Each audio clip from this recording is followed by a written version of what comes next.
Jos nakama, selamat datang di Lifestyle Anime. Akhirnya Shop Illerma One Piece chapter 1121 dihidangkan juga oleh para leaker. Jangan lupa untuk terus berterima kasih pada mereka semua yang sudah tak kenal lelah dalam bergerilya untuk menghidangkan Shop Illerma One Piece pada kita semua. Sebelum kalian menikmati shop pillarnya, jangan lupa klik tombol like-nya ya. Hayo, udah belum? Like dari kalian akan menambah semangat Mimin untuk memberikan informasi mengenai One Piece pada nakama player sekalian. One Piece akan menjadi sampul utama dalam majalah WSJ edisi kali ini. Serta pada chapter kali ini, One Piece mendapatkan jatah color spirit dalam rangka memperingati ulang tahun One Piece yang ke-27.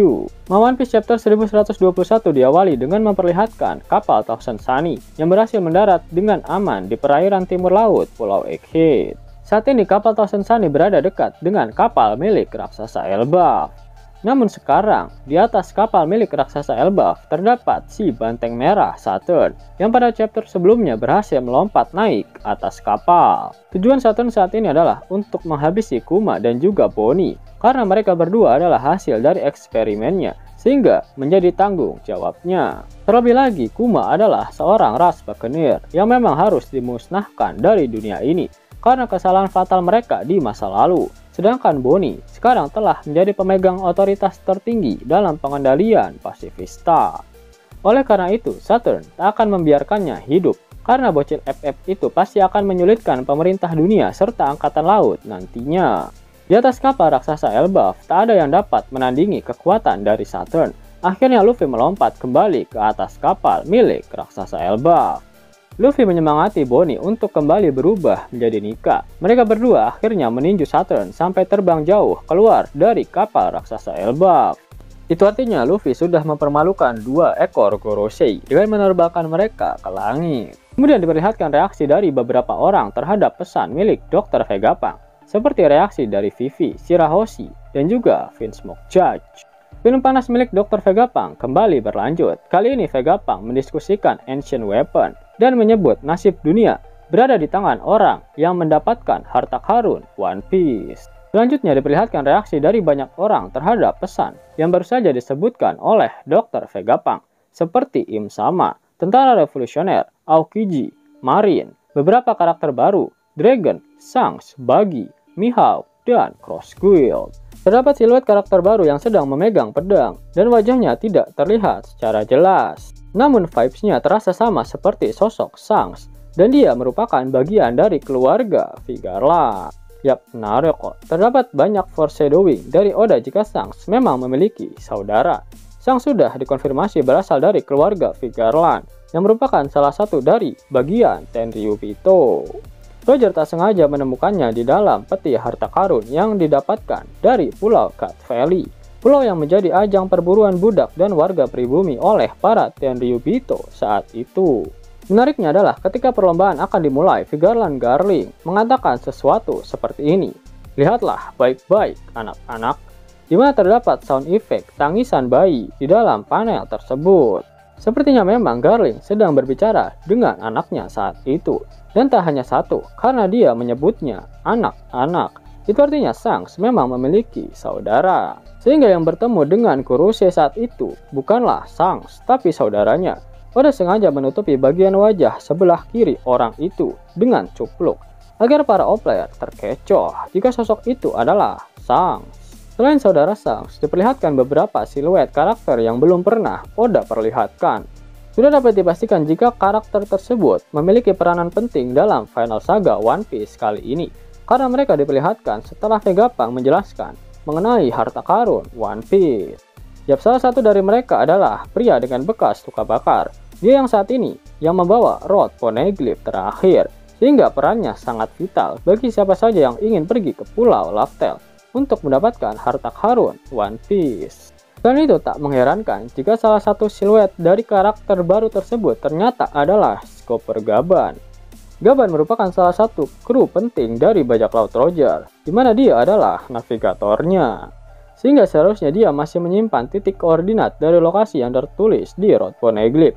Bahkan titik koordinat dari Pulau Laftel pasti dia juga masih mengetahuinya. Pada akhir One Piece chapter 1121, Oda Sensei mengeluarkan kata-kata mutiaranya. Itu artinya minggu depan One Piece libur. Terus animenya minggu depan juga libur. Yap, itulah hidangan Sopiler untuk Ma One Piece chapter 1121. Namun sebelum Mimin akhiri video ini, sudilah kiranya kesanak untuk mendengarkan fakta-fakta menarik mengenai One Piece yang berseliweran di dunia maya. Pertanyaan selanjutnya datang dari Emen. Gambarkan pantat pria. Maaf, tapi tolong gambarkan sambil berlutut. Tolong gambarkan pantat setiap anggota pria dari kru topi jerami. Saya mohon. Dan beginilah tanggapan Oda. Tidak, saya tidak akan menggambarnya. Saya tidak tertarik. Pertanyaan selanjutnya ini sangat menarik. Tolong beritahu kami nama dan peringkat pedang milik Fujitora. Oda menjawab namanya adalah Yakuza Kasen. Ini adalah tipe Seiko Mizue atau pedang tongkat dan merupakan salah satu dari 12 Saijo Owasamono. Ini adalah Meito alias pedang ternama yang dibuat oleh Fugetsu Kisaburo dari negeri Wano. Yap, itu artinya pedang milik Fujitora satu kelas dengan pedang Yoru milik Mihawk, pedang Ace milik Roger, tombak Murakumogiri milik Shirohige, dan pedang Sodai Kitetsu milik Nusjuro. Kekuatan Nusjuro bisa disejajarkan dengan Mihawk, bahkan di Dressrosa. Zoro juga mengakui kekuatan dari si buta ini. Pertanyaan selanjutnya datang dari Mbappe. Halo Oda, saya menulis surat ini dari Perancis. Dan saya ingin tahu bagaimana anggota CP9 dipromosikan menjadi CP0. Saya berharap semoga Anda beruntung. Inilah jawaban dari Oda. Baiklah, sepertinya tulisan ini merupakan terjemahan dari Google Translate. Karena bahasa Jepang Anda sangat aneh. Jadi saya hanya menyampaikan pesan apa adanya. Pertama, mari kita bahas tentang CP9 yang dikalahkan di NES Lobby. Para anggota CP9 muncul dalam seri cerita sampul, Laporan Independen CP9, di mana mereka disalahkan oleh ketua mereka yaitu Spandam atas dosa kegagalan misi tersebut. Jadi mereka pun memutuskan untuk menghilang ke tempat lain. Begitulah pelatihan mereka untuk menjadi lebih kuat dimulai. Di sisi lain, untuk beberapa alasan, karena otoritas Spandin, ayah dari Spandam, Spandam dipromosikan sebagai kepala CP0.